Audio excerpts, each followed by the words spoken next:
Oi, o audiobook vai começar. Se você quiser nos ajudar neste projeto, por favor, entre em apoia.se/Carlos Eduardo Valente. A partir de R$5 você pode nos ajudar a trazer um conteúdo de mais qualidade para você. Você também pode se inscrever em nosso canal do YouTube e tornar-se membro para ter conteúdos inéditos antes de qualquer outra pessoa.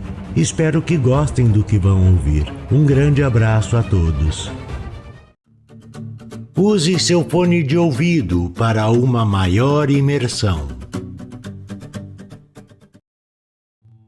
Do narrador Carlos Eduardo Valente. Contato carlão50@gmail.com.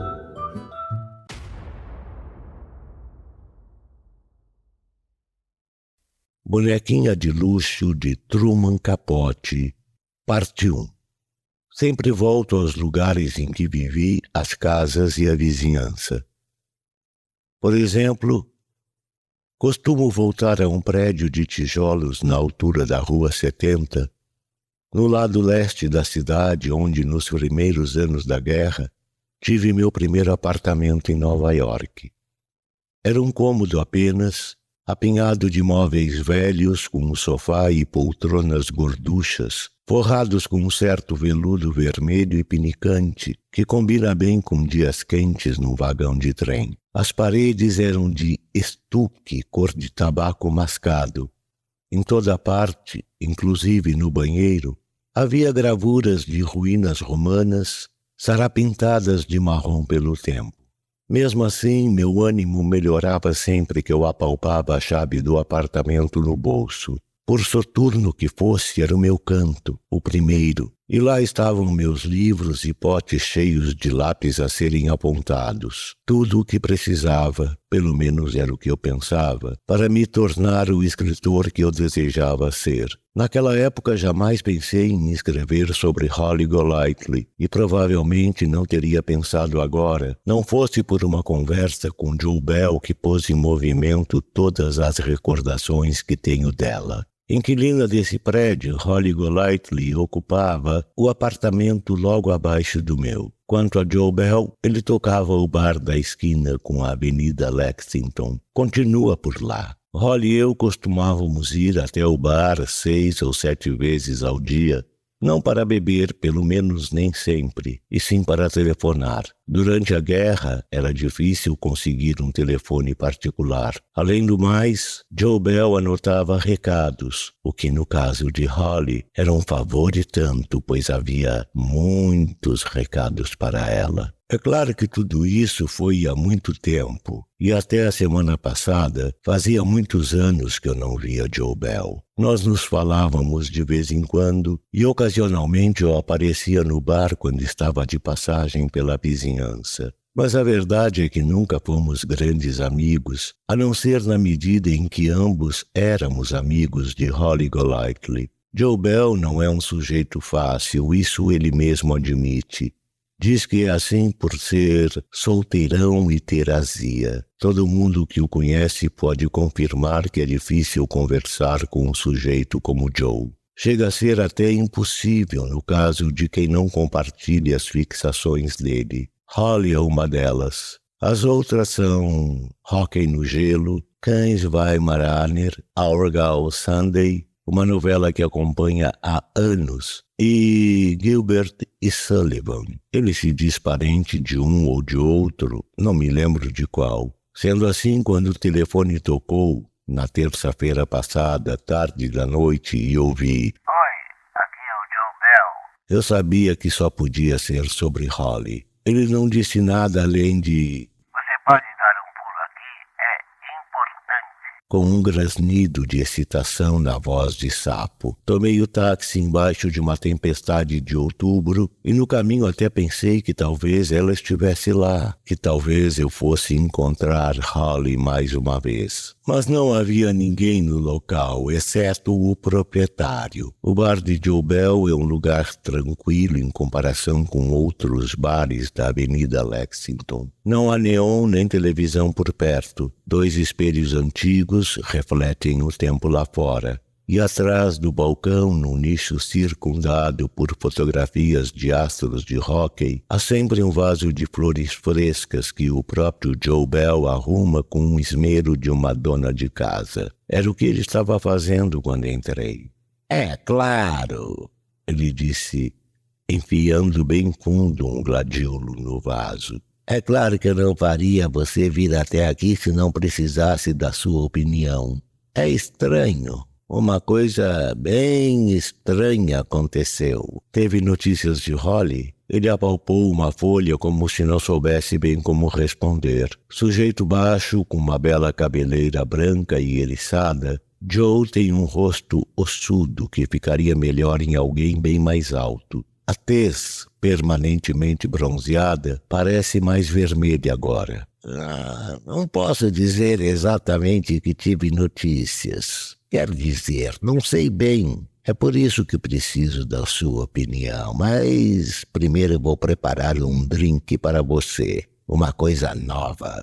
Chamam de Anjo Branco. Ele disse misturando uma dose de vodka e uma de gin sem vermute. Enquanto eu bebia a mistura, Joe Bell bebericava um antiácido e matutava sobre o que tinha a me dizer. Então, você se lembra de I.Y. Yunoshi, o senhor japonês, que tinha vindo da Califórnia? Respondi lembrando-me perfeitamente do senhor Yunoshi. É fotógrafo de uma revista. Quando o conheci, morava num estúdio na cobertura do prédio. Não me confunda.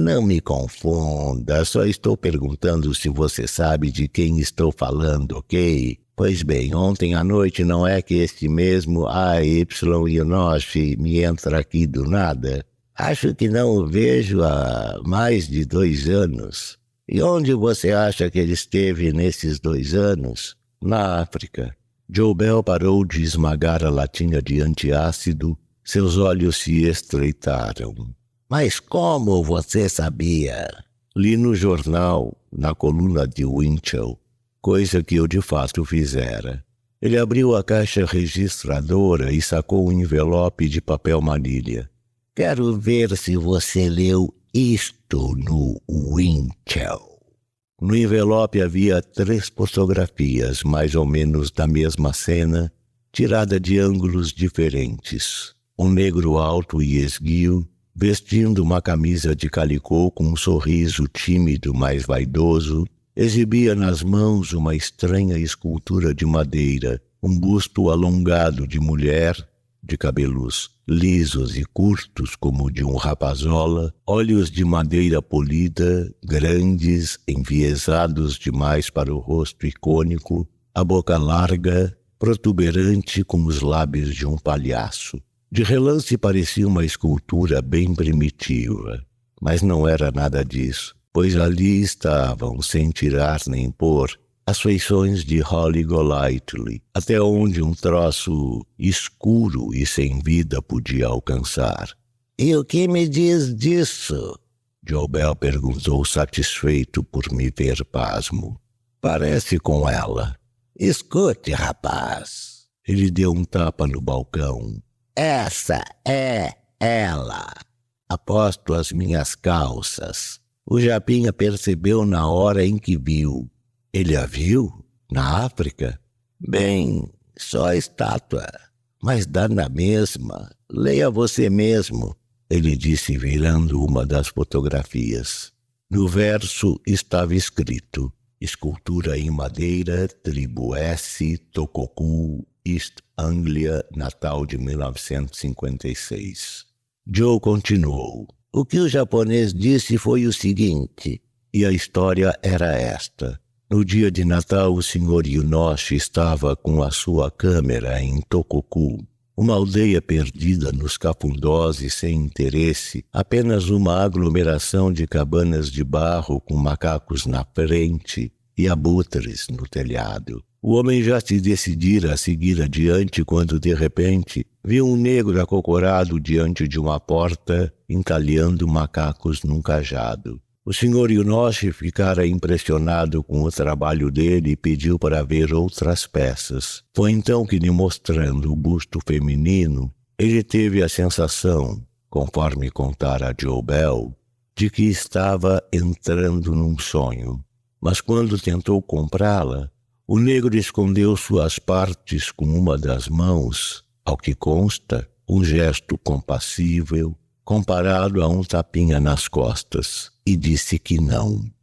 O Sr. Yunoshi ofereceu meio quilo de sal e $10, um relógio de pulso, 1 quilo de sal e $20, mas nada demoveu o negro. Fosse como fosse, o Sr. Yunoshi estava decidido a saber como a escultura fora feita. Com o sal e o relógio, pagou para ouvir a história, que foi relatada em africano, inglês macarrônico e todo tipo de gesto. Parece que na primavera daquele ano, um grupo de 3 pessoas surgira do meio da mata.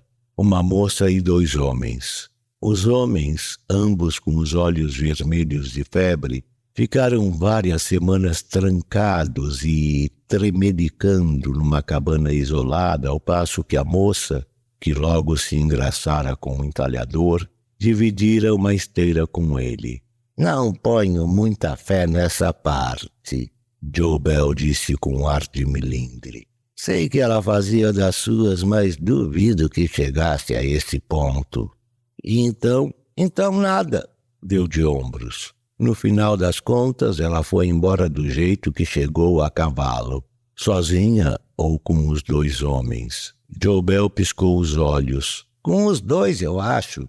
O japonês perguntou dela em toda parte, mas ninguém mais a tinha visto. Quando chegou a essa parte da história, Joe provavelmente notou a minha decepção e não quis se dar por achado. Uma coisa é certa, são as primeiras notícias de verdade em sabe Deus quantos, contou nos dedos, mas não foram suficientes, anos. Só espero que ela esteja rica, deve estar rica, só pode estar rica para sair vadiando pela África. Provavelmente ela nunca pôs os pés na África, respondi a sério. Mas bem que eu conseguia imaginá-la por lá, é o tipo de lugar para onde ela iria. E o busto esculpido, olhei de novo para as fotografias. Já que você sabe de tudo, onde é que ela está? Morta, ou no manicômio, ou casada? Acho que está casada e sossegada, talvez morando por aqui mesmo. Ele pensou por um momento. Não, disse balançando a cabeça. Vou lhe dizer por quê. Se estivesse por aqui, eu a teria visto. Imagine um sujeito que gosta de andar, um sujeito feito eu, um sujeito que anda pelas ruas há 10, 12 anos, todo esse tempo de olho numa mesma pessoa sem nunca dar com ela. Ela só pode estar longe daqui, não? Vejo partes dela o tempo todo. É um traseirinho chato que passa, uma garota magricela que anda reto e rápido. Joe fez uma pausa, notando como eu olhava fixamente para ele. Você acha que eu estou trocando as bolas? Né? Eu só não sabia que você era apaixonado por ela, não a esse ponto. Eu me arrependi de ter dito isso. Ele se desconcertou, juntou as fotografias e as guardou novamente no envelope. Olhei para o relógio. Não tinha nenhum compromisso, mas achei melhor sair de lá. Espere, ele disse segurando meu punho. É claro que eu a amava, mas não que eu quisesse tocá-la. E acrescentou sem sorrir. Não é que eu não pense nesse tipo de coisa mesmo com a minha idade. Olhe que vou fazer 77 no dia 10 de janeiro. É engraçado, mas quanto mais velho fico, mais e mais penso nisso.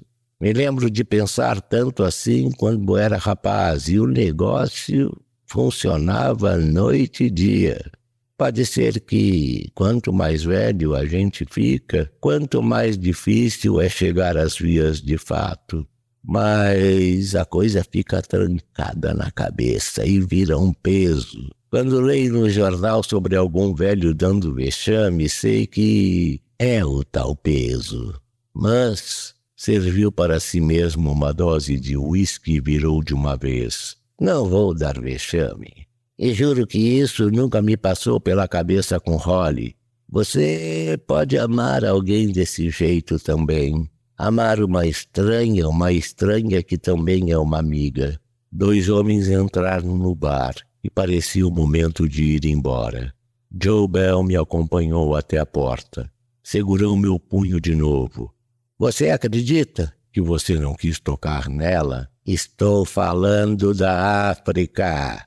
Naquele instante eu mal conseguia recordar a história, apenas a imagem dela partindo a cavalo. De todo jeito ela foi embora. Disse ele abrindo a porta. Simplesmente foi embora. Do lado de fora a chuva havia parado. Só restava uma neblina no ar, de modo que dobrei a esquina e fui descendo a rua do tal prédio de tijolos. No verão, as árvores dessa rua projetam padrões curiosos sobre o calçamento, mas naquele dia as folhas amareladas estavam quase todas no chão, escorregadias por causa da chuva, deslizando sob os pés. O prédio fica no meio do quarteirão, ao lado de uma igreja com um relógio azul. Dos meus tempos para cá, o edifício recebeu um trato. Uma porta preta e vistosa substituiu o antigo vidro fosco. Postigos acinzentados e elegantes enquadram as janelas. Ninguém de que eu me lembro vive ali, exceto Madame Sáfia Spanella, uma soprana rouca que toda tarde saía para patinar no Central Park. Sei que ainda mora ali porque subi os degraus da entrada e espiei as caixas de correio. Foi uma dessas caixas que primeiro chamou minha atenção para Holly Golightly.